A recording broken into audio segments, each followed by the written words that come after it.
Waalaikumsalam warahmatullahi wabarakatuh. Waalaikumsalam warahmatullahi wabarakatuh.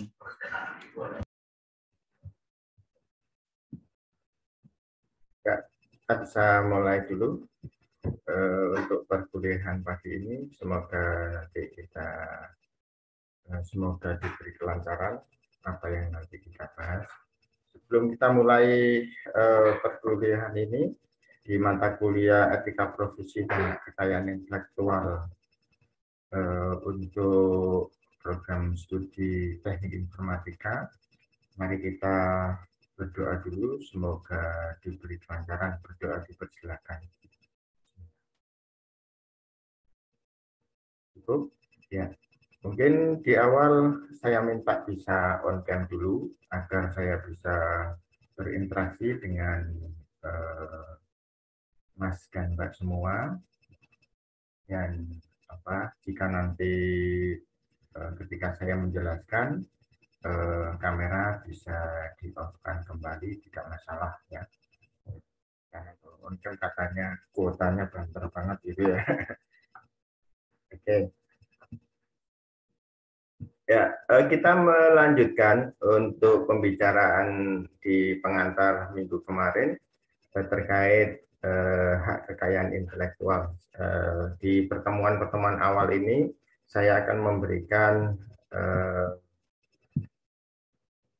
pengenalan dulu untuk berbagai macam jenis hak kekayaan intelektual atau perlindungan kekayaan intelektual serta perundang-undangannya dan juga terminologi dari kekayaan intelektual itu sendiri dan juga perlindungannya agar tidak terjadi salah kaprah ya. Jadi masih banyak di sekitar kita, di masyarakat, bahkan di mass media salah kaprah terhadap perlindungan kekayaan intelektual ya, karena seperti yang kita ketahui bahwa yang dikenal oleh masyarakat secara umum ketika ada perlindungan kekayaan intelektual itu dianggap perlindungannya hanyalah sebagai perlindungan paten gitu. Dan itu sudah istilahnya sudah turun menurun ya. Bahkan sudah menjadi istilah yang paten gitu. Ya, istilah aja kan kita kan kenal dengan istilahnya paten gitu. Obatnya paten banget gitu ya kalau di masyarakat kita kan gitu. Ya karena betul-betul bahwa kata paten itu sudah mendarah daging meskipun perlindungannya bukan perlindungan paten kan gitu. Ya, saya share untuk presentasi saya. Untuk presentasi nanti ya kita nanti mungkin sambil nunggu yang belum join. Sepertinya kemarin sudah saya diberikan pengantar tentang juga ya tentang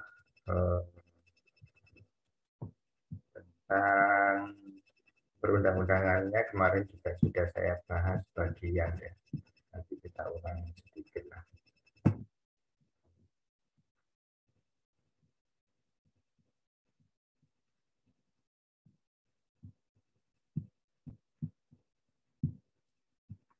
Ya, sudah bisa dilihat ya untuk presentasi saya. Iya Pak, sudah terlihat Pak. Jadi ini di materi ini masih materi kulitnya dulu, pengenalan secara keseluruhan dulu ya terkait perlindungan kekayaan intelektual gitu. Dimana kemarin kita sudah bahas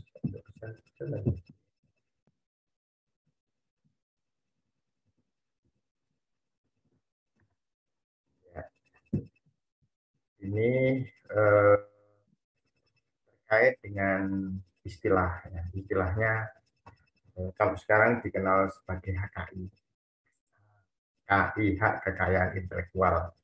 Kalau sebelumnya itu disingkat dengan HAKI, hak atas kekayaan intelektual gitu. Kemudian kalau kita dalam bahasa Inggris itu biasa dikenal sebagai istilah intellectual property right atau IPR.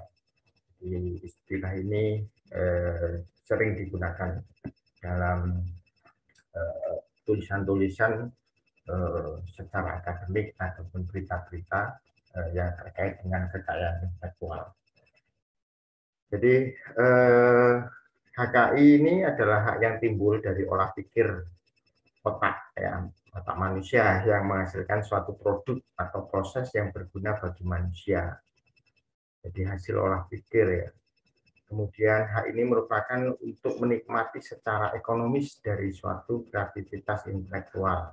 Nah, yang perlu digarisbawahi ini bahwa ketika nanti Mas dan Mbak itu mendaftarkan kekayaan atau melindungi kekayaan intelektual, artinya diharapkan dari kekayaan intelektual itu dapat dinikmati secara ekonomis. Yang maknanya dinikmati secara ekonomis artinya nanti bisa menghasilkan finansial tambahan, ya. Mungkin tidak tambahan, mungkin bisa utama gitu ya, sebagai income gitu. Karena nanti ketika kekayaan intelektual ini sudah dilindungi, ya, maka nanti Mas dan Mbak atau orang yang memiliki kekayaan intelektual bisa memanfaatkannya, bisa menjual, bisa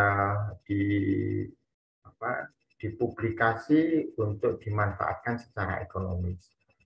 Kalau tidak dimanfaatkan secara ekonomis, nanti akan merugi gitu jika kekayaan intelektual ini didaftarkan. Misalnya contohnya paten gitu ya. Nah, niatnya nanti tidak diproduk ya, cuma didaftarkan aja, mendaftarkan perlindungan paten. Ya bagi pemilik invensi kekayaan intelektual dalam bentuk paten itu akan dibebani pajak gitu, karena ada pajak perlindungan perawatan setiap tahun, tergantung nanti perlindungannya berapa tahun. Dalam perlindungan paten itu nanti ada perlindungan selama 10 tahun dan juga ada perlindungan selama 20 tahun. Kalau yang 10 tahun itu paten sederhana, kalau yang 20 tahun itu paten atau paten biasa gitu ya. Tulisannya paten gitu aja. Itu yang mana perlindungannya bisa 20 tahun. Nah, kalau tidak diproduk ya, maka akan merugi karena harus membayar ke negara biaya pajak perlindungan itu untuk paten. Sama juga nanti mungkin perlindungan varietas tanaman juga demikian, perlindungan merek juga demikian, perlindungan desain industri juga demikian. Ada pajak perawatan, ada pajak yang harus dibayarkan ke negara karena perlindungan itu, ya.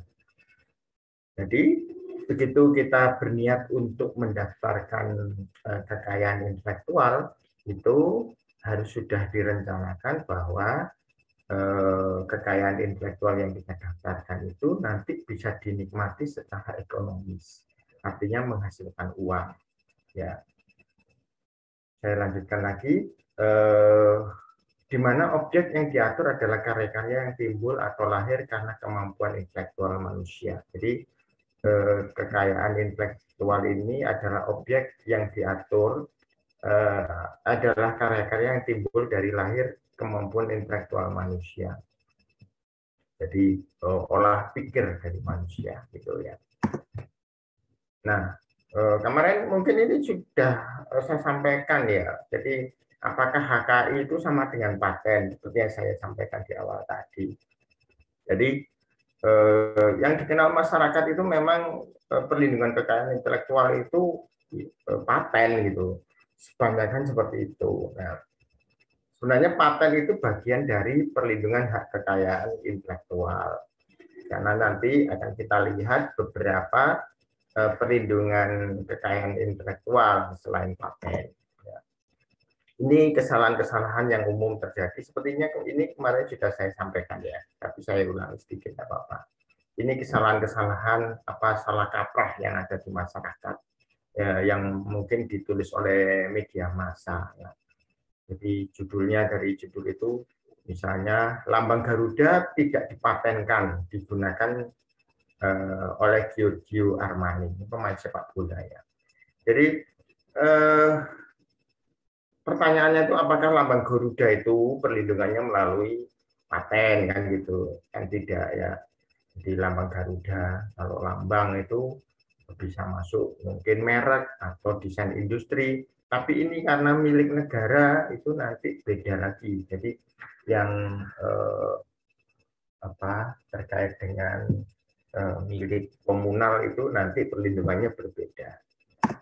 Kemudian ada lagi yang dimuat oleh media massa, hak paten sulit dan tak jamin lindungi warisan budaya. Nah, ini warisan budaya apakah dilindungi dengan paten gitu ya?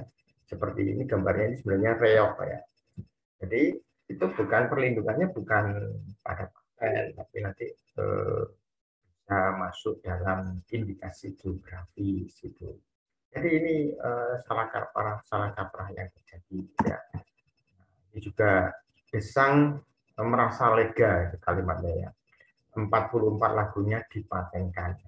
Lagu itu kan bukan perlindungannya bukan paten ya. Lagu itu perlindungannya melalui perlindungan hak cipta ya. Nah, ada juga orang menyebut hak cipta itu sebagai haki gitu ya.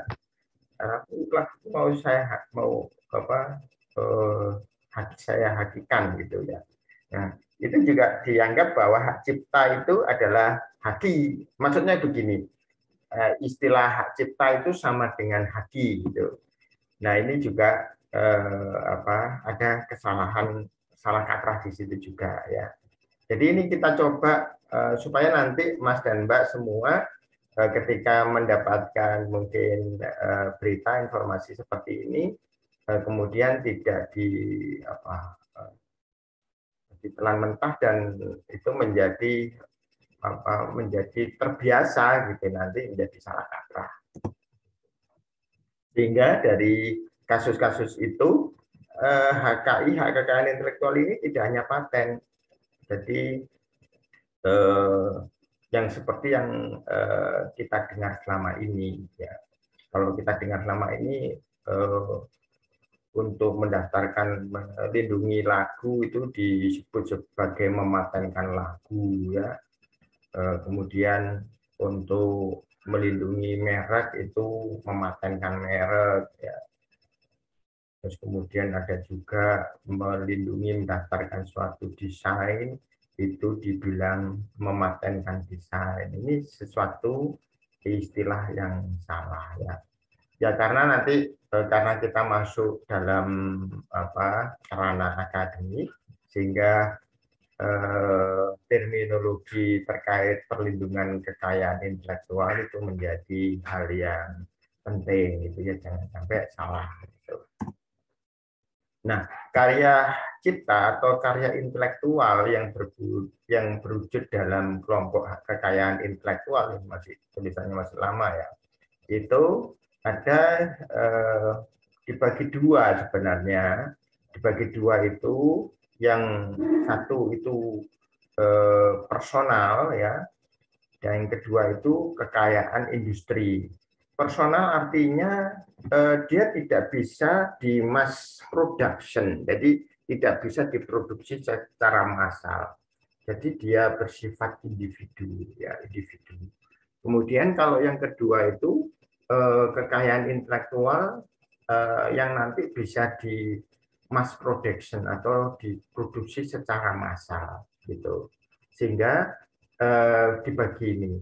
Jadi ada yang pertama itu hak cipta, kedua adalah kekayaan industri. Kekayaan industri ini kekayaan intelektual termasuk di dalamnya ada paten, merek, rahasia dagang, desain industri, tata letak sirkuit terpadu, perlindungan varietas tanaman.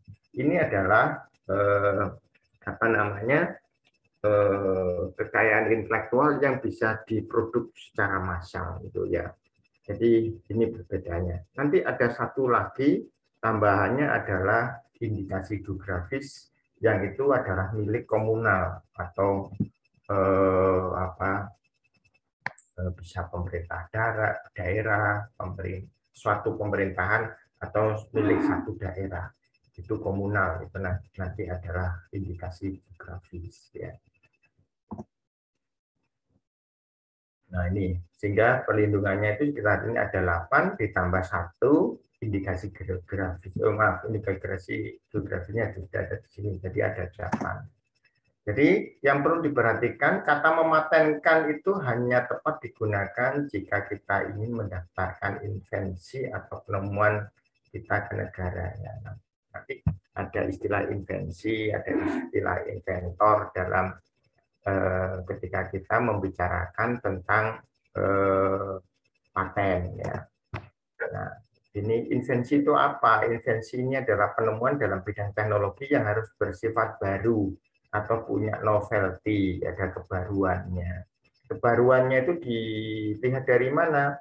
Ya, dilihat dari prior art atau temuan-temuan terdahulunya gitu ya. Temuan terdahulunya itu seperti apa? Kekurangannya bagaimana, kemudian invensi atau temuan yang Anda miliki itu memiliki teknologi atau fungsi yang bagaimana sehingga berbeda dari teknologi atau produk yang lama. Nah, penemuan ini bisa, invensi atau penemuan ini bisa berupa produk ya, alat atau komposisi. Kemudian juga bisa berupa proses atau metode untuk pembuatan atau penggunaan suatu produk. Ini invensi ini istilah yang ada di sini, invensi ini adalah istilah yang nanti digunakan dalam pengurusan perlindungan paten ya. Kemudian ada syarat-syarat lain yang nantinya membuat suatu invensi dapat digolongkan menjadi paten biasa atau paten sederhana. Nah, jadi invensi ini kaitannya dengan paten. Jadi paten itu nanti katanya kalau yang bisa didaftarkan paten itu adalah dalam bentuk produk, ya, alat, komposisi atau metode, proses atau metode. Gitu. Makanya kemarin mungkin juga sudah saya singgung, jadi pernah ada kasus misalnya tempe dipatenkan oleh Malaysia, gitu ya. Mungkin bukan tempenya yang dipatenkan, tetapi metode atau proses pembuatan tempe gitu ya. Jadi kalau tempenya itu, tempe itu nanti merupakan perlindungannya bisa perlindungan komunal, yaitu indikasi geografis. Kalau di Indonesia itu tempe itu terkenal di mana? Tempe daerah mana kalau tempe itu? Ada yang tahu? Tempe itu mana? Indonesia, Pak. Indonesia ya. Tempe itu Indonesia ya. Ya, sudah milik Indonesia gitu ya. Ya. Pak. Ya. Tapi kalau nggak salah tuh teknik pembuatan tempe itu malah haknya punya Jepang, Pak. Karena kan Jepang punya catatan sejarahnya, Pak. Sedangkan Indonesia kan punyanya mendoan, Pak. Oh gitu. Ya, untuk metode itu bisa siapapun bisa buat. Nanti misalnya Jepang buat tempenya menggunakan robot, katakanlah ya, robot membuat tempe kan gitu ya. Nanti Malaysia juga bisa buat itu metode pemproses tempe dengan algoritma tertentu. Itu bisa, enggak masalah ya. Asal ada pembeda nanti gitu. Jadi tempe itu kan sebagai apa istilahnya ya produknya, tapi nanti klaimnya itu bukan di tempenya, tapi klaimnya adalah di metodenya, gitu ceritanya. Jadi Anda juga bisa buat metode membuat tempe gitu ya. Nah, nanti ini yang Anda daftarkan sebagai paten gitu. Mungkin Anda membuat metode apa namanya? Fermentasi yang cepat dan membuat tempe menjadi lebih awet kan gitu. Biasanya kan gitu ya, yang diarahkan kecepatan dia fermentasi menjadi tempe, tapi dia bisa bertahan lama kan gitu. Nah, apakah metode yang Anda gunakan itu bisa lebih cepat dari yang temuan sebelumnya? Misalnya temuan sebelumnya itu kalau proses pembuatan tempe itu membutuhkan mungkin waktu seminggu 2 minggu gitu ya, Anda bisa melakukan fermentasi tempe cukup 1 hari gitu ya. 1 hari sudah jadi tempe ya. Ya akhirnya kan pepatah sore dele isuk tempe bisa terpenuhi itu gitu ya. Ya, ya termasuk mendoan itu kali karena mendoan itu kan tempe belum jadi itu ya. Kan gitu. Mendoan itu kan tempe belum jadi ya. Tapi dia bisa bertahan lama. Nah, ini kan yang menjadi mungkin Anda mungkin secara teknologi bisa menciptakan itu metodenya. Nah, Anda bisa mendaftarkan paten untuk metode ini. Seperti itu. Jadi katakanlah tadi Pak, proses metode tempe jadi yang Jepang. Nah, berarti kita cari nanti database pembuat metode tempe punya Jepang itu seperti apa. Nah, itu sebagai pijakan, sebagai prior art dalam proposal paten nanti atau dalam drafting paten bahwa metode yang dilaksanakan di Jepang pembuatan tempe menggunakan metode begini dengan waktu fermentasi katakanlah membutuhkan waktu 3 hari. Nah, tapi yang Anda gunakan adalah metode seperti ini dengan waktu fermentasi 1 hari. Nah, itu novelty-nya, kebaruannya di situ. Jadi Anda punya pijakan. Nah, pijakan itu artinya daftar referensinya atau nanti itu dari database paten yang Anda injek sebagai referensi bahwa ini nanti disebutkan sebagai kekurangannya. Nanti pada saat kita membahas terkait drafting paten nanti akan kita bahas itu ya, itu terkait prior art itu. Itu. Mungkin ada pertanyaan silakan. Mau ada diskusi dan pertanyaan silakan. Stop dulu. Silakan kalau ada pertanyaan. Iya Pak. Ya. Tadi kan Bapak jelaskan invensi ya, kalau nggak salah itu penemuan teknologi yang bersifat baru. Ya. Kemudian untuk komersialisasinya itu loh Pak. Karena kan kalau nggak salah ingat, itu kan Habibie itu yang punya hak paten ya kalau nggak salah, atau HKI-nya tentang ban pesawat Pak. Jadi katanya Habibie itu yang menemukan teori bagaimana ban pesawat itu tidak meletus saat mendarat gitu loh Pak. Correct. Dia bisa menghitung keretakan pesawat karena makanya Habibie itu disebut sebagai Mr. Crack karena dia bisa menghitung retakan pesawat gitu ya. Iya. Ya, terus pertanyaannya?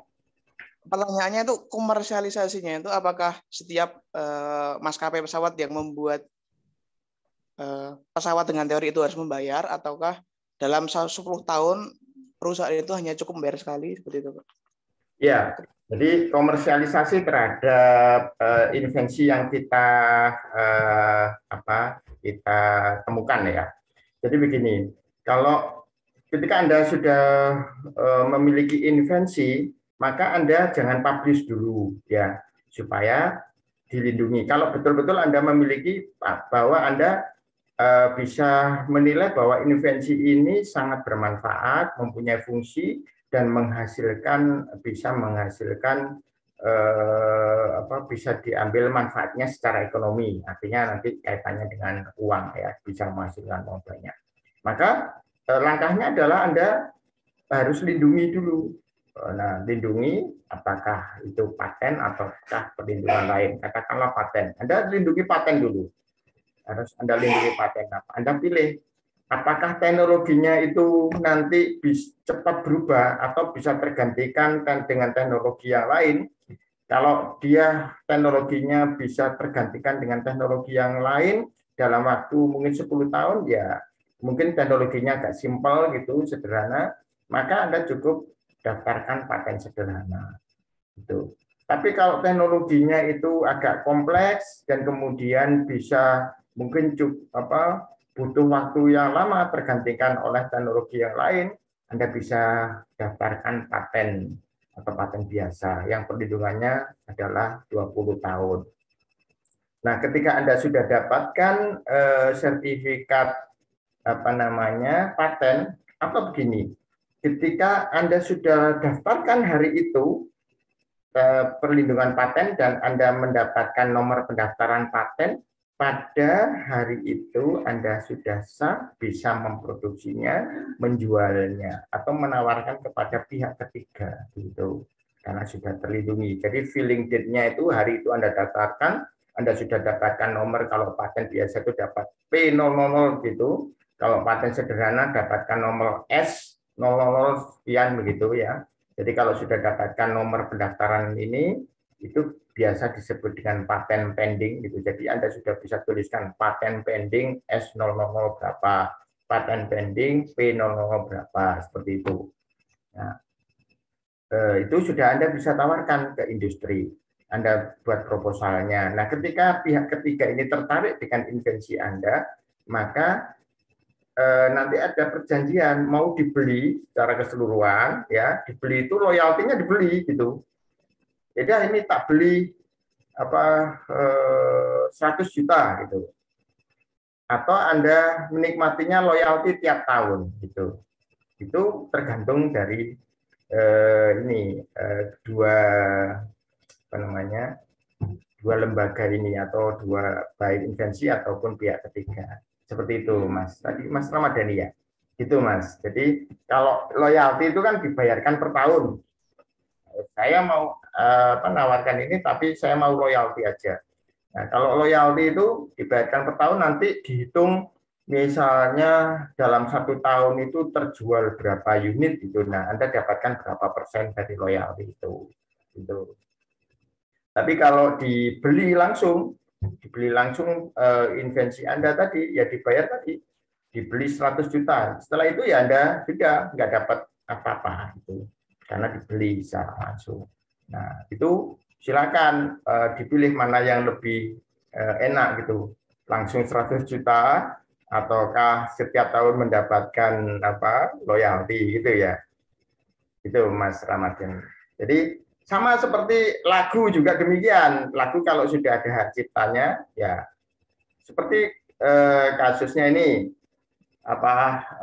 lagunya waktu audisi apa, X Factor atau apa ya, yang si Ahmad Dhani membeli lagunya Ning Ning Nong Ning, ya lagu itu, ya tahu nggak ya, lagunya Ning Ning Nong Neng itu loh. Nah itu sama Ahmad Dhani dibeli 5 juta gitu, sama Ahmad Dhani, kemudian di arrangement lagi gitu. Itu artinya dibeli langsung gitu. Tapi kalau royalti itu nanti setiap tahun itu nanti yang menjual atau pihak ketiga itu akan melaporkan penjualannya dan kemudian dibayarkan royaltinya ke kita. Sama juga ketika kita membuat buku juga gitu, buat buku ke penerbit. Oleh penerbit buku ini mau dibeli secara langsung atau royalti. Biasanya kalau buku itu lebih ke royalti. Setiap tahun kita menerima royalti dari penjualan buku. Tapi kalau sekarang itu katanya banyak penerbit nakal ya. Tidak laporan cuma pertama saja, setelah itu royaltinya nggak terbayarkan. Ya, nggak tahu apakah bukunya terjual atau enggak. Mungkin karena banyak pembajakan itu juga. Jadi penulis jadi tidak menerima gitu, menerima dari royalti buku tersebut. Itu ya Mas Ramadhani. Mungkin ada pertanyaan lain, silakan. Izin bertanya Pak. Ya, monggo Mas Muhammad. Mengenai kasus yang seperti tadi itu Pak, misalnya yang tempe tadi, itu kan tempe itu miliknya Indonesia, tapi sedangkan metodenya itu misalnya dari Jepang gitu. Nah, itu untuk misalnya Jepang itu memproduksi tempe, apakah itu juga Indonesia juga memiliki itu royalti seperti itu Pak? Dari kalau indikasi beda ya. Jadi yang dia daftarkan adalah metodenya gitu. Jadi tempenya itu kan indikasi geografis. Jadi itu artinya tidak ada nilai ekonomis yang tetapi sebagai indikasi geografis itu nanti secara ekonomisnya itu tempe Indonesianya menjadi lebih terkenal begitu. Tapi metodenya, metode yang dibuat oleh inventor yang ada di Jepang itu punya nilai sendiri seperti itu. Jadi tidak bayar. Sama seperti begini, nanti Anda buat kontrol sepeda listrik ya. Nah, kan yang ciptakan sepeda listrik pertama kali siapa kan gitu ya. Tapi Anda buat kontrolnya gitu. Tapi rujukannya adalah sepeda listrik gitu. Nah, siapa penemu sepeda listrik pertama? Kan kita nggak bayar ke penemu pertama sepeda listrik. Tapi kita membuat kontrolnya, kontrol dari sepeda listrik itu. Seperti itu Mas, menurut Vicky. Oh, berarti itu lebih ke itu ya Pak, meluaskan namanya itu ya Pak? Ya, lebih ke publikasi. Tapi nanti saya lihat. Jadi kalau indikasi geografis itu ya apa? Itu nanti tempe yang terkait tempe yang ada di Indonesia secara ekonomi juga terangkat itu. Biasanya kemudian penjualan tempe terkait tempe. Makanya tempe kan semakin mendunia kan. Juga bahkan di Inggris itu ada kedai-kedai tempe yang jadi nama baik dari Indonesia terangkat dengan tempe itu tadi. Dan mungkin penjualan tempe atau turis-turis dari mancanegara kalau ke Indonesia ya mungkin mencari terkait tempe itu tadi gitu. Ya keuntungannya di situ. Gitu. Jadi tidak keuntungan secara langsung membayarkan itu enggak. Gitu. Sama kalau kita punya katakanlah saya punya jurnal gitu ya. Nah, jurnal saya disitasi oleh orang lain gitu ya. Kalau mereka nggak citasi nama jurnal saya, salah dia gitu karena menggunakan apa yang sudah saya tulis gitu. Tapi karena dia menggunakan nama saya disitasi di jurnal yang di paper yang mereka buat, maka nama saya ada keuntungan karena saya nilai indeksnya naik, kan gitu. Jadi keuntungannya seperti itu. Ya.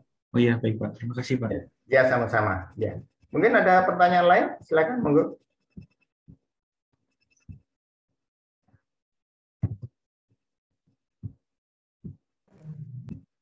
Belum ada?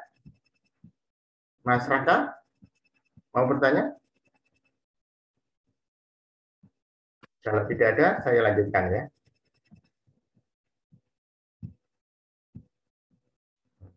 Kita sampai jam berapa ya? Kita sampai jam berapa? Halo? 9.10 Pak, kalau tidak salah. Oh ya. Ya, oke, sebelum itu bisa.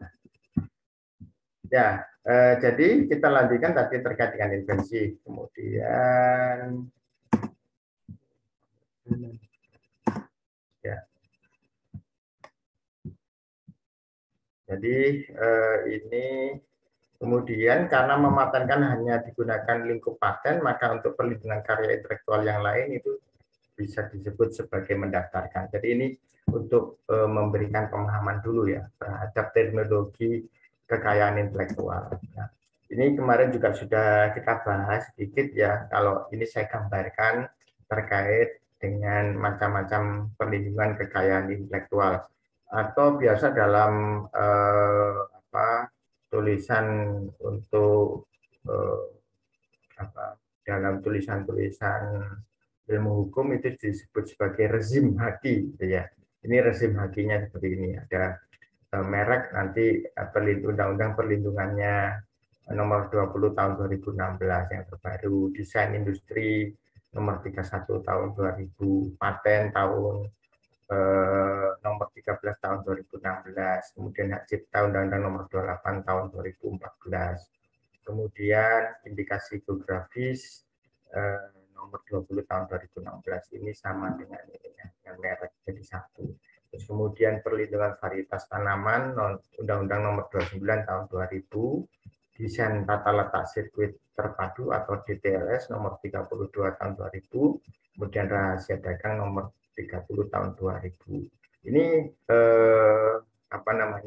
perundang-undangannya dan perlindungan kekayaan intelektual yang ada di negara kita, gitu ya.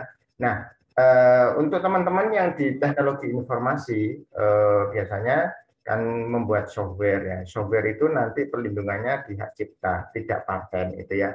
Kecuali software itu ada dikombinasikan dengan hardware, yang mana hardware itu nanti tidak bisa bekerja tanpa software ini.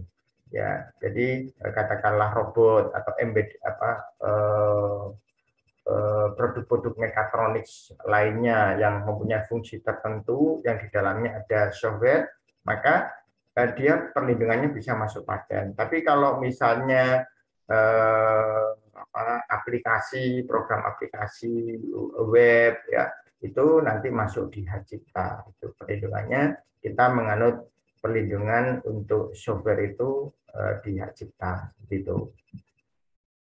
Nah, ini gambarannya seperti ini ya. Jadi tadi perlindungan kekayaan intelektual itu ya kalau kita ringkas dari apa yang saya sampaikan sebelumnya, tidak hanya paten. Paten itu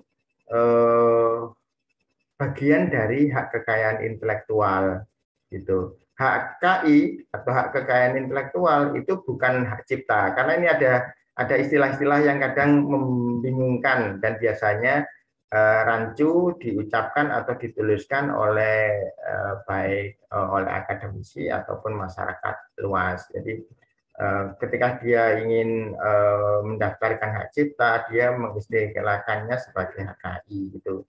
Kemudian mungkin dia akan melindungi lagu yang itu sebagai hak cipta, atau melindungi tulisan atau melindungi lukisan, dia mengatakannya sebagai mematenkan atau melindungi paten, lagu dipatenkan, lukisan dipatenkan, seperti itu. Nah, ini supaya tidak ada salah kaprah di situ.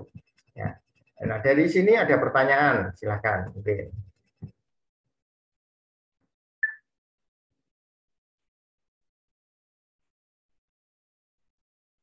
Oke, saya lanjutkan. Nah, ini meringkas lagi ya. Jadi seperti yang saya sampaikan tadi, kekayaan intelektual itu dibagi kekayaan intelektual yang komunal, ya komunal itu masyarakat gitu ya.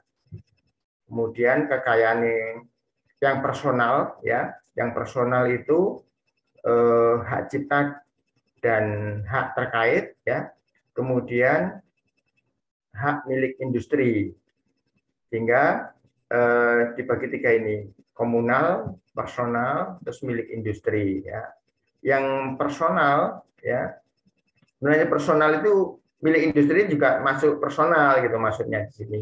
Personal itu masuk ada hak cipta dan juga hak milik industri. Nah, yang hak milik industri itu paten, merek, desain industri, rahasia dagang, desain tata letak sirkuit terpadu, perlindungan varietas tanaman. Jadi ini selain milik industri juga personal, bisa milik personal. Yang personal itu hanya hak cipta saja, itu personal. Nah, hak cipta ini perlindungannya 50 tahun, sekarang 75 tahun kalau nggak salah. Ya. 50 atau 75 tahun di perundang-undangan yang baru. Dan itu dilindungi sampai ketika penciptanya meninggal, itu masih dilindungi, ada tambahan sekitar 50 tahun. Jadi anak cucunya itu masih bisa menikmati hak cipta itu. Nah, hak cipta nanti kita bahas lebih detail ya, ini gambaran awalnya dulu. Kalau hak cipta itu unik, jadi dia sekali buatnya itu tidak bisa dibuat dua kali. Kalau dua kali sudah duplikatnya, palsunya itu ya. Gitu. Jadi hak cipta itu unik, sehingga dia hanya dibuat sekali ya. Contohnya lukisan, lagu, terus kemudian buku ya, itu hak cipta, puisi itu hak cipta, koreografer itu hak cipta. Jadi dan kalau menurut perundang-undangannya bahwa hak cipta itu menganut asas deklaratif. Siapa saja yang mendeklarasikan pertama kali secara otomatis dialah pemilik dari ciptaan tersebut gitu. Meskipun tidak didaftarkan di Kumham ya di Ditjen Haki, maka dia sudah sah sebagai pemilik ciptaan tersebut asal tadi dia sudah deklarasi. Deklarasi itu kalau lagu biasanya konser gitu ya. Kalau lukisan itu pameran lukisan. Nah, makanya kalau orang-orang seniman ya, lukis itu yang sering pameran lukisan, itu di mana di gedung apa gitu. Itu untuk publikasi ya. Untuk publikasi bahwa lukisan ini adalah milik dia. Yang konser tadi launching album gitu, ini lagu ini miliknya si A si B seperti itu. Nah, itu yang dicatat. Kalau zaman sekarang catatnya mass media massa sudah bisa di pressing ya, siapa yang launching lagu ini punya siapa. Ya, kalau sekarang yang lagi tren lagunya si Danar ya. Si lagunya judulnya Dulu itu. Nah, itu kan dia nggak perlu mendaftarkan. Orang lain sudah tahu lagu itu ciptaan siapa namanya Danar ya. Danar ya, lupa itu. Ya, ada yang tahu nggak lagu itu? Halo? Iya, ya, tahu Pak. Ya, Danar ya. Iya, Danar. Iya, ya bagi penggemar X Factor dan TikToker atau mungkin FYP. Saya nontonnya X Factor. Oh, di X Factor. Oh iya, saya nggak nonton. TV saya sudah lama saya jadikan extended monitor. Ya, itu ya. Jadi itu contoh-contohnya seperti itu. Jadi dia sudah melekat. Jadi kepemilikan ciptaan itu sudah melekat ke Danar tadi itu lagu Dulu. Jadi kalau orang lain menyanyikan kembali ya dia cover lagu itu. Gitu. Jadi itu kalau diambil secara ekonomik ya dia nanti orang lain kalau dia membuat album dengan lagunya Danar, cover lagu itu ya dia harus membayar royalti ke Danar. Seperti itu kalau dalam perundang-undangan. Itu ya. Ini bentuk disarikan seperti ini. Jadi dari sini apa masih ada yang perlu ditanyakan untuk secara global dari perlindungan kekayaan intelektual gitu. Kalau yang bawah ini ya ada pertanyaan?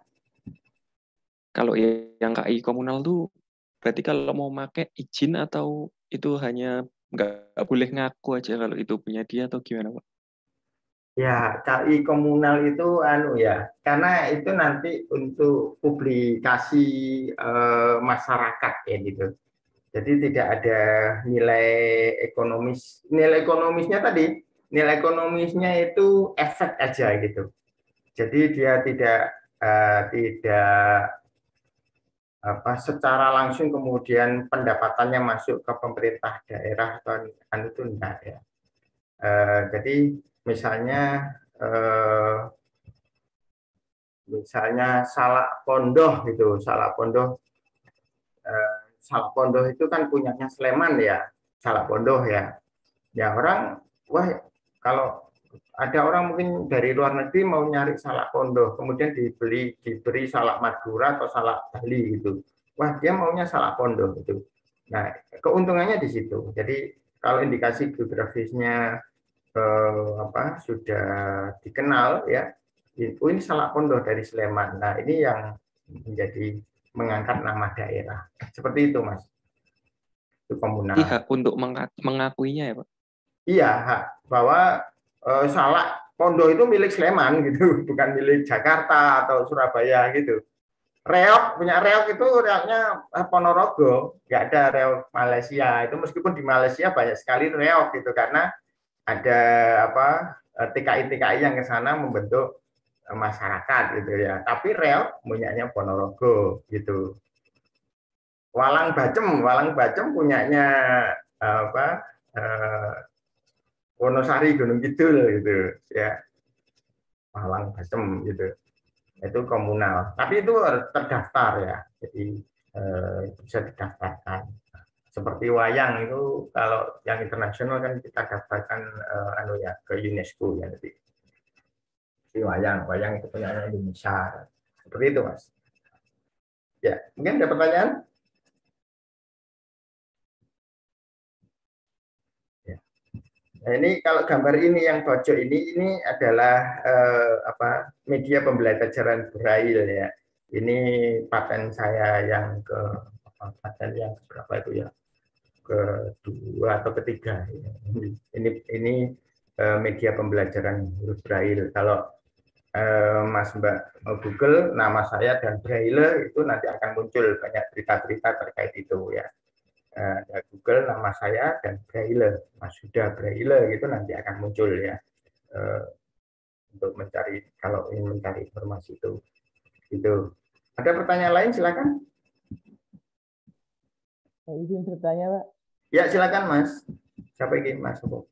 Mau tanya kalau untuk penggunaan musik di kafe atau tempat makan itu bagaimana sih Pak? Karena itu kan juga untuk membantu mendapatkan keuntungan juga. Iya, ya. Itu masih lemahnya kalau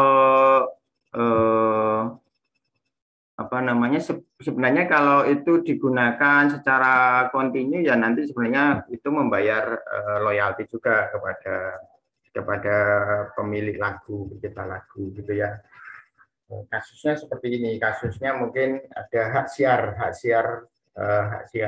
sepak bola ya, yang ketat itu. Hak siar sepak bola itu dimiliki mungkin oleh hak siar di Indonesia dimiliki oleh salah satu stasiun katakanlah Indosiar gitu ya. Tapi kemudian mungkin di suatu hotel itu menyiarkan di room-roomnya itu, menyiarkan share mungkin. Nah itu bisa menjadi kasus kan. Makanya ketika pertandingan sepak bola di beberapa hotel itu untuk stasiun tertentu yang memiliki hak siar tadi kita tidak bisa melihat sepak bola itu di hotel itu gitu. Nah itu karena hotel ini kan tempat bisnis, maka misalnya dia menayangkan hak siarnya Indosiar tadi di TV-nya itu dia harus membayar ke Indosiar sebagai pemilik Asia gitu. Nah itu contohnya. Nah cuma pemilik lagu itu, pencipta lagu itu kadang kan memang banyak terzalimi ya ceritanya kan gitu. Makanya banyak pencipta lagu, penyanyi lagu yang ya menangis meronta-ronta karena lagunya banyak dibajak, digunakan, di cover lagi, malah yang cover bisa lebih terkenal gitu ya. Itu banyak kasus seperti itu banyak gitu. Nah ini yang perundang-undangan kita belum bisa menjangkau sampai itu mungkin ya. Jadi deliknya itu karena deliknya adalah delik aduan gitu ya. Delik aduan misalnya dari saya misalnya mencipta lagu, terus lagu saya itu dipakai di suatu kafe. Setiap malam kafe itu nyetel lagu saya gitu ya.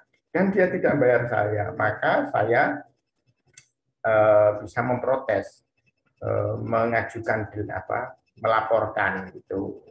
Karena deliknya adalah delik aduan. Kalau polisi nggak bisa memproses kalau tidak ada aduan dari korban gitu. Saya sebagai pemilik pencipta lagu katakanlah sebagai korban karena korban dari pembajakan lagu tadi. Seperti itu Mas gitu. Ya, jadi saya harus melapor. Cuma kalau orang sekarang kan melapor daripada urusan polisi macam-macam kan gitu ya.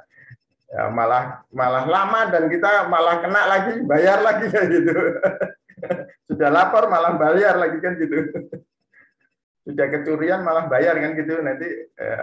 Nah ini nanti biasanya orang itulah kita. Cuma kalau itu memang nilainya bisa puluhan juta, ratusan juta ya, ya pemilik lagu juga bisa memproses itu. Itu Mas apa tadi Mas Adi? Iya, terima kasih. Iya, sama-sama. Mungkin ada lagi silakan. Saya izin bertanya, Pak. Iya, monggo Mas Nabi Budin. Terkait teknologi blockchain yang baru naik daun, ya. NFT itu Pak. NFT, ya. Dampaknya terhadap HKI atau kekayaan intelektual itu apa aja Pak? Apakah justru menyederhanakan HKI atau malah menimbulkan tantangan baru? Iya, itu malah bagus banget NFT itu, punya metode NFT itu karena dia memberikan kode pada karya ciptaan kan gitu. Jadi dia bisa terlihat mana yang original kan gitu ya. Jadi setiap ciptaan akan lagu, gambar, terutama gambar ya. Kalau NFT kan gambar. Jadi begitu kita upload di NFT, maka di situ sudah ada kontrak dan keaslian pemilik pertamanya siapa gitu, dalam bentuk sertifikat. Yang itu secara saya secara teknologi informasinya saya tidak begitu belum mendalami ya. Jadi tapi itu sangat mendukung dalam perlindungan kekayaan intelektual, Mas. Makanya sekarang kan untuk karya seni itu meningkat drastis dengan adanya NFT itu sebenarnya gitu. Dan kita masyarakat, mungkin masyarakat penggemar seni dan juga NFT-nya sendiri itu harus berterima kasih pada Ghazali gitu. Ya, karena itu sebagai promosi yang sangat bagus yang sebelumnya belum tahu NFT ya, meskipun sejak tahun 2000 berapa NFT itu 2011-an 2012-an kan gitu ya. Saat itu belum ada yang melirik kan gitu, sampai yang Ghazali aja mulainya kan 2015-2016 dia selfie di situ ya. Tujuannya kan dia hanya untuk membuat konten kan gitu, untuk melihat dirinya selama 5 tahun ke depan itu seperti apa kan gitu. Tapi ternyata menjadi buah yang manis senilai berapa M, 3,6 M ya kan gitu. Tapi ini adalah teknologi yang bagus untuk perlindungan kekayaan intelektual, untuk terutama kekayaan intelektual dalam seni digital ya. Jadi di digital art dia ada perlindungan itu. Jadi dia tidak bisa katakanlah mungkin orang berpikir gambar gitu kok mahal lah, gambar gitu kok mahal. Saya copy paste saja, kayak kok klik kanan copy paste download kan sudah dapat saya gambarnya. Bukan itunya kan gitu. Nilainya adalah kepemilikan yang ada pada itu kan gitu ya. Jadi bukan gambar Ghazalinya, orang nggak peduli dengan Ghazalinya, tapi pemilik siapa pertama tercatat di fotonya di dalam metadatanya Ghazali itu yang menjadi penting kan gitu. Makanya banyak begitu habis viral itu banyak itu yang beli fotonya Ghazali juga kan itu rebutan bahkan Indian katanya kan. Ya inilah dunia kita semakin semakin absurd juga gitu. Jadi sangat bagus Mas itu untuk perlindungan kekayaan intelektual. Makanya Mas dan Mbak semua di bidang teknologi informasi ini adalah masa-masa di mana Mas dan Mbak bisa berkreasi mengolah pikir kita, otak kita untuk menghasilkan karya-karya yang bagus. Dan ini dukungan teknologinya sangat bagus, jangan sampai dilewatkan seperti itu ya. Silakan mau nyoba NFT, silakan mau karya seni digital lainnya silakan juga itu. Dan mungkin lagu nanti ada lagu mungkin juga sudah mulai ada untuk semacam sertifikat digital seperti di NFT itu. Itu Mas Labibudin ya. Oke, baik, terima kasih Pak. Ya, oke. Suka NFT Mas Labibudin? Apa sudah nyoba? Belum nyoba Pak. Iya, tapi jangan di-capture gambar saya dijual di NFT ya. Nanti gambar ini di-capture dijual di NFT gitu. Ya, silakan ada pertanyaan.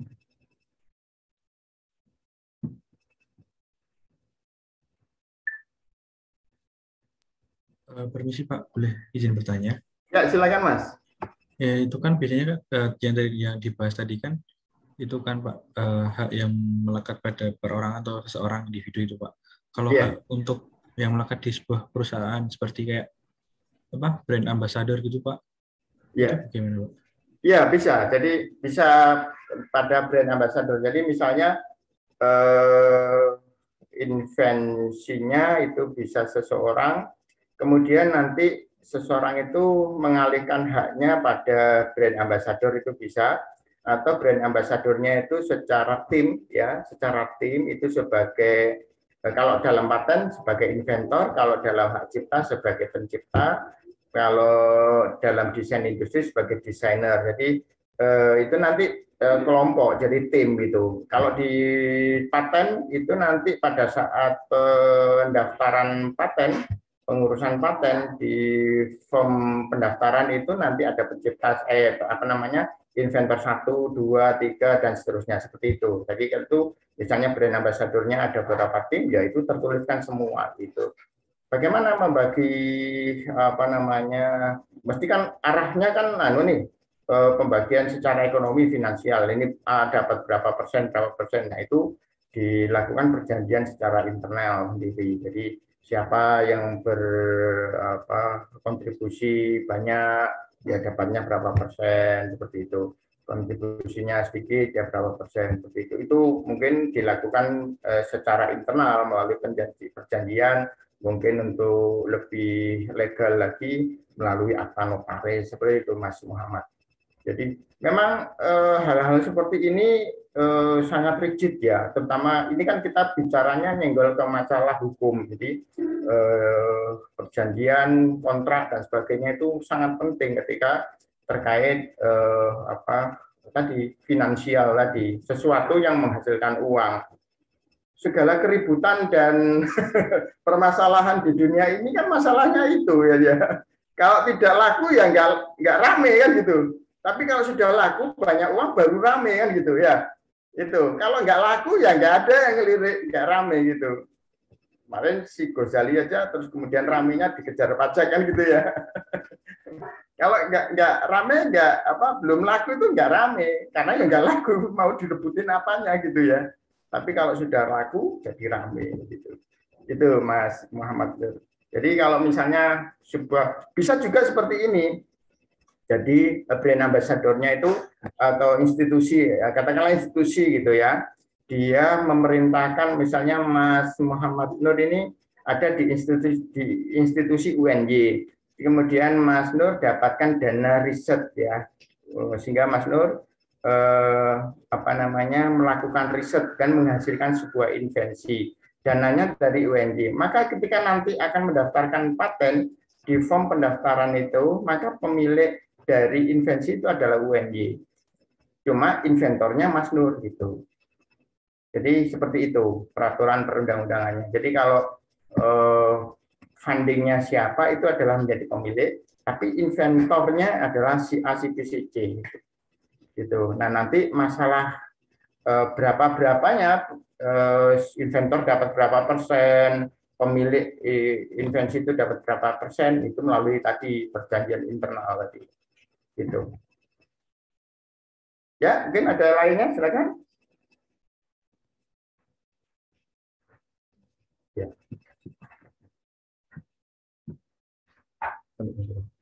Bantu awal.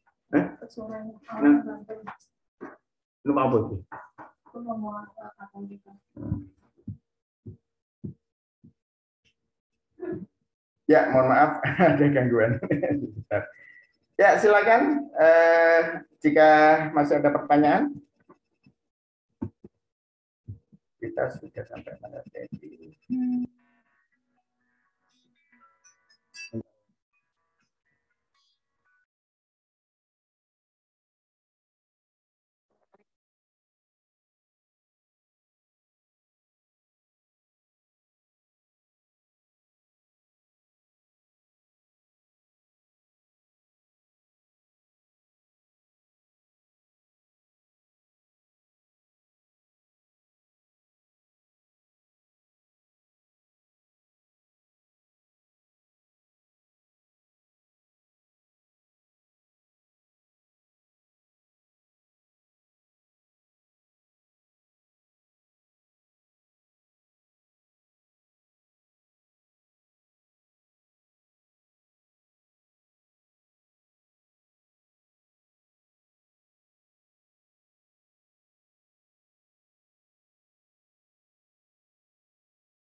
Ya, mohon maaf ada telepon dari kampus.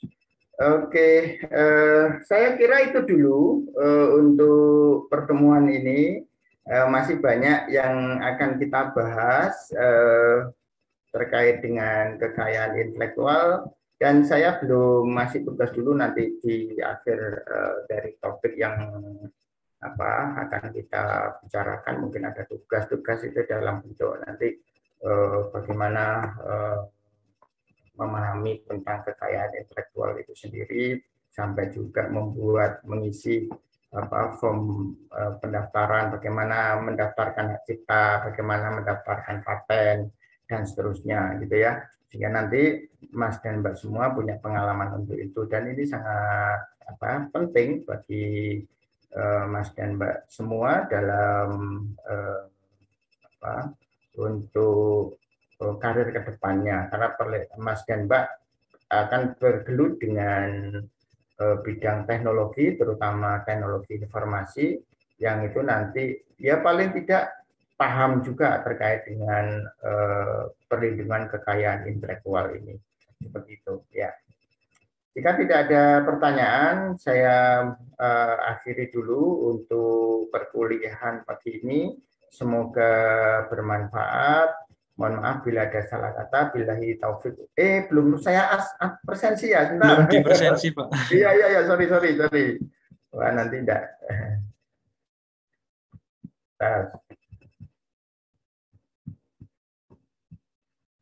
Dan juga komplit. Cita Andika Ramandani. Hadir, Pak.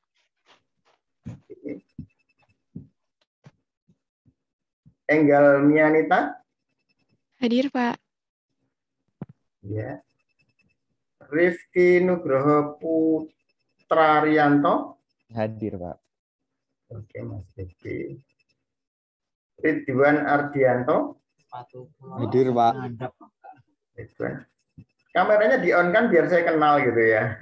Biar tahu wajahnya kalau ketemu di kampus atau di mana itu. Ridwan Ardianto.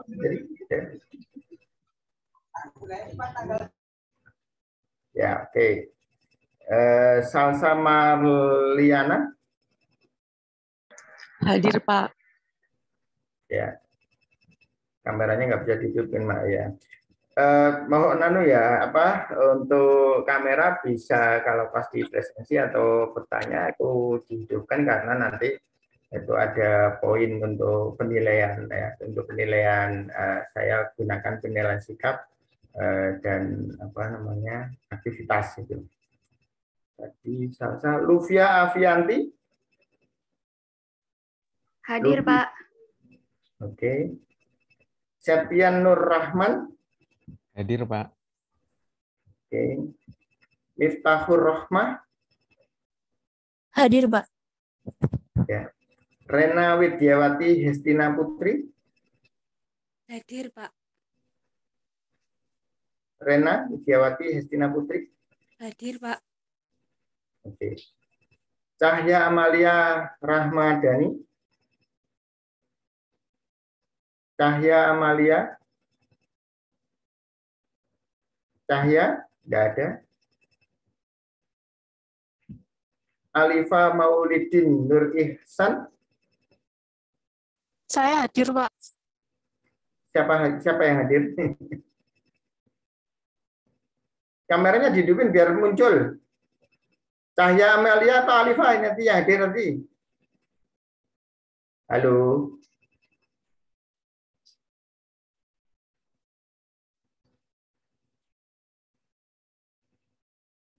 Jangan langsung dimatiin mic-nya, jadi jangan tergesa-gesa matiin mic-nya. Cahya Amalia hadir.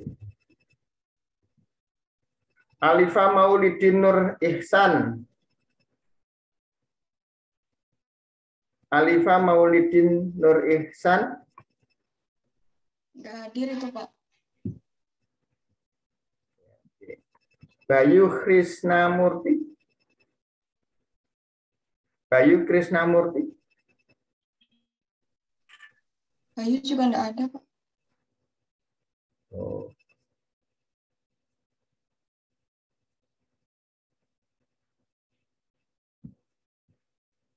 Muhammad Haryanto. Hadir, Pak. Muhammad Haryanto. Hadir, Pak. Mana? Kameranya dihidupin biar muncul di layar saya. Sini, Pak.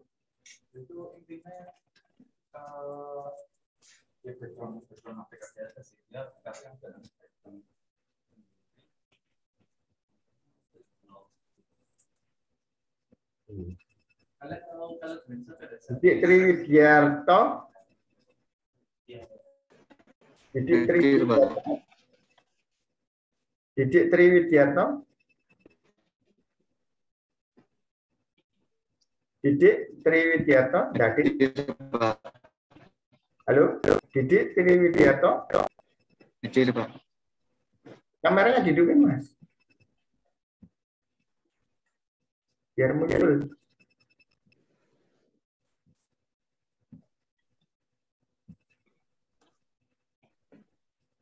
Mana Didik? Oh, dia.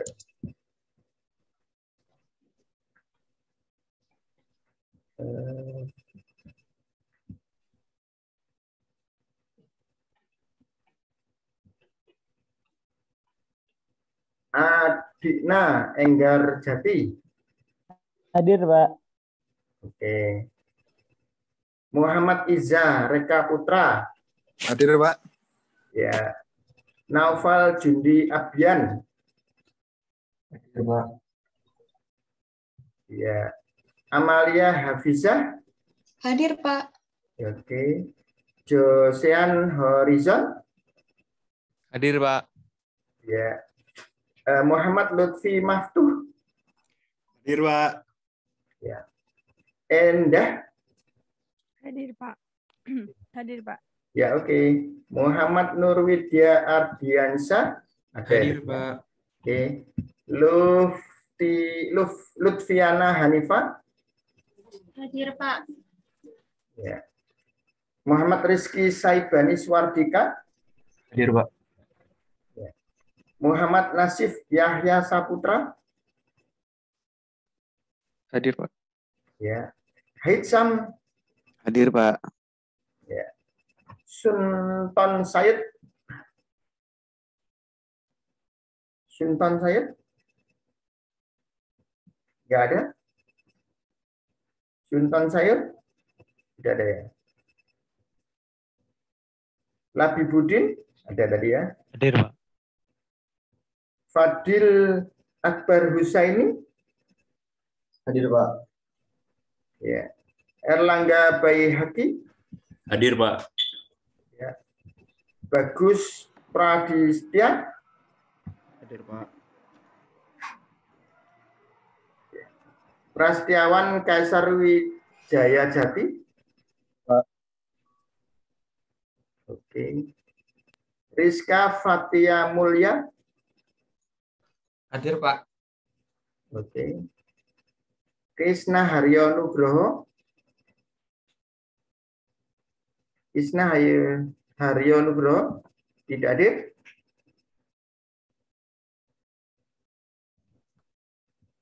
Cacap Wahyu Cahyana. Hadir, Pak. Oke. Larasati Nur Latifah. Hadir, Pak. Oke. Ramadhani Eko Prastyo. Hadir, Pak. Ya. Nazela Ul Haki Al Madinah. Hadir, Pak. Oke. Tifa Novadila. Hadir, Pak. Oke. Yohanes Nathaniel Heros Mandaraka. Yohanes Nathaniel Heros Mandaraka. Tidak hadir? Oke. Aduh. Nah, ini yang Pak Yohanes di chat. Yohanes di chat. Oh ya ya ya. Aduh. Oke deh. Yang nggak hadir tadi siapa aja? Ada berapa tadi? Alifah, Pak, tadi. Ketua kelasnya siapa nih? Tolong dicatat dia aja yang nggak hadir di WA saya ya. Iya, baik Pak. Ya, Mas Nur, ketua kelasnya. Yang nggak hadir tolong Bukan saya sih Pak ketua kelasnya, tapi yang ketua kelasnya nggak hadir Pak. Oh gitu, ya. Di list yang nggak hadir di WA ke saya ya. Iya, baik Pak. Ya, ini ternyata presensinya logout sendiri. Oke, Mas dan Mbak semua, terima kasih atas kehadirannya. Mudah-mudahan bermanfaat. Kita ketemu lagi minggu depan. Sebenarnya saya mau buat untuk di Bismat, tapi waktunya ini belum sempat ya, karena jadwal ngajarnya mulai Senin itu pagi sampai malam, Selasa, Senin sampai sore gitu ya. Jadi waktunya sudah habis untuk nyiapin untuk pembelajaran berikutnya. Seperti itu. Ini semua masih di tempat domisili atau sudah sebagian besar sudah di Jogja nih? Di Jogja, Pak. Sudah di Jogja semua ya? Enggak, ada yang masih di asal juga, Pak. Oh ya. Yang di asal lebih besar atau lebih sedikit? Lebih minor, Pak. Lebih minor, oh ya. Ya, tapi tetap hati-hati ya, supaya tidak kena Omikron. Nanti kalau kena Omikron ya katanya ya harus isoman gitu ya. Oke, kita tutup untuk perkuliahan pagi ini. Tolong ketua kelas atau yang mewakili nanti bisa menulis yang tidak hadir hari ini, sehingga mungkin tadi saya tidak melihat untuk pada saja sudah beberapa nulis di sini, tapi mungkin tadi nggak saya tulis ya, sehingga tolong di list di WA nanti. Oke, saya tutup. Mohon maaf bila ada salah kata. Billahi taufiq wal hidayah. Assalamualaikum warahmatullahi wabarakatuh. Waalaikumsalam warahmatullahi wabarakatuh. Terima kasih, Pak. Ya, sama-sama.